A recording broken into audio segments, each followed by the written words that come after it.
Samantala, tulay na daanan ng mga katutubong dumagat sa Bulacan bumigay kasunod ng walang tigil na pag-ulan.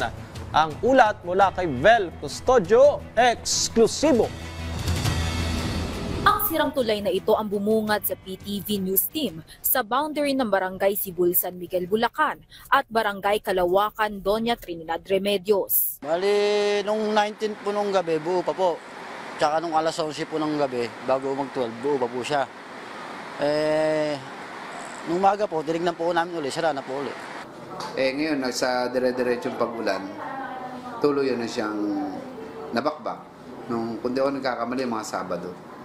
Tuloy na siya nabakbak dahil sa tindi ng pag-ulan. Bago lang po yan eh. Ginagawa, kasalukuyan pa lang pong ginagawa yon, hindi pa talaga siya tapos. Ito ang bago sanang gawang tulay dito sa Doña Trinidad Remedios sa Bulacan na winasak naman ang ragasan ng ilog dahil sa nagdaang bagyong Krising. Kasalukuyan, as of 11 a.m. ay nasa orange rainfall warning ang Bulacan. Ibig sabihin ay pwedeng bumaha o gumuho ang lupa kagaya na nangyari dito sa tulay.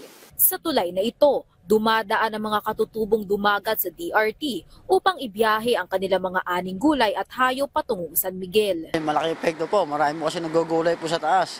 Tapos yung mga alagang baboy po, wala pong pagkain. Ang igutan po, napakalayo, hindi po kaya ng habal-habal tsaka kulong-kulong.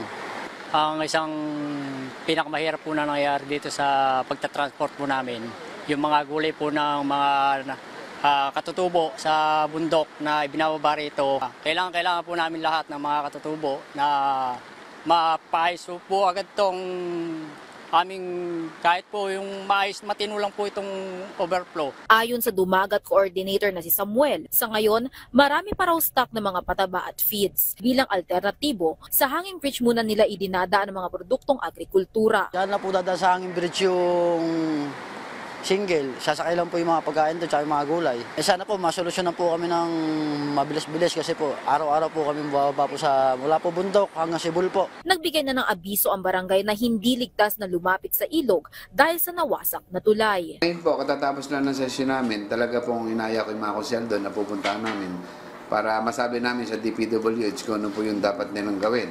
Sana po ASAP nilang gawin yung tulay na yun kasi marami pong taong dumadaan doon. Patuloy ang assessment at pakikipag-ugnayan ng barangay at Department of Public Works and Highways para sa agaran ng pagsasaayos sa nasirang tulay. Vel Custodio para sa Pambansang TV sa Bagong Pilipinas.